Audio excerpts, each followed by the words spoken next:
মানে তোমার হ্যাপি পিল খেয়ে যারা হ্যাপি তারা তোমার হ্যাপিনেসের হিস্ট্রিটা জানতে চায় তো?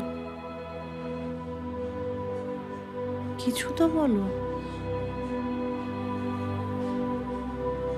ওকে, ঠিক আছে, কিছুই যখন বলবে না তাহলে আমি উঠছি। হ্যাঁ,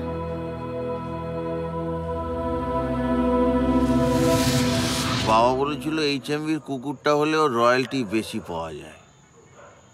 মাঝখান থেকে আমি কি হতে চেয়েছি কেউ কোনোদিন জানতে চায়নি। কেন? এই যে তুমি দেবদাস হয়েছো, তার সাথে মাঝরাত্রে বসে বসে মাল খাচ্ছ। পচাদা কি করে আমার বন্ধু হলো জানি না। আজকাল ওষুধের ফর্মুলার বাইরে আর কোনো হিসেব আমার মনেই থাকে না। হয়তো পচাদা সব হিসেবের বাইরে, তাই শাশুড়ির হাত থেকে বাঁচতে আমার সাথে থাকে। এডুকেশনটাই হলো না। ও চিন্তা করিস না, আমি তোকে লেখাপড়া শেখাবো। চাপ শালা, কি চাপ।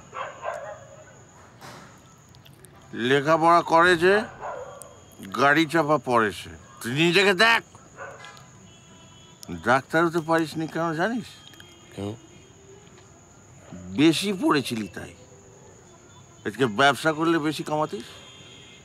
কে তোমার কেন হলো না ব্যবসাটা? হ্যাঁ, তোমার ব্যবসা হলো না কেন? আমি জন্মাইনি তাই। না হলো চায়ের দোকান, না হলো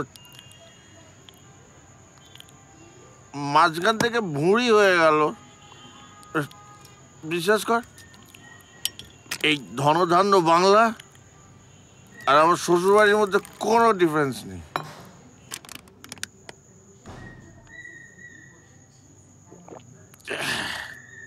দুটোই সারা জঙ্গল। আরে আমাদের সবাই চমকায়, দেখবি না পরিবর্তন বলে সবাই কেমন পাল্টে গিয়ে গেল। চলো তো আমার পরিবর্তন করবো, আমরা চমকাবো। কাকে? আমার শাশুড়িকে? শহরটাকে। এই যে তোমার আমার কিছু হলো না, শহরটা চক্রান্ত কম নাকি? সত্যি? বহুত চক্রান্ত, বহুত। তাহলে আমার হার্লি ডেভিডসনটা বের করতে বলি। হ্যাঁ, এই হার্লি লাও, হার্লি।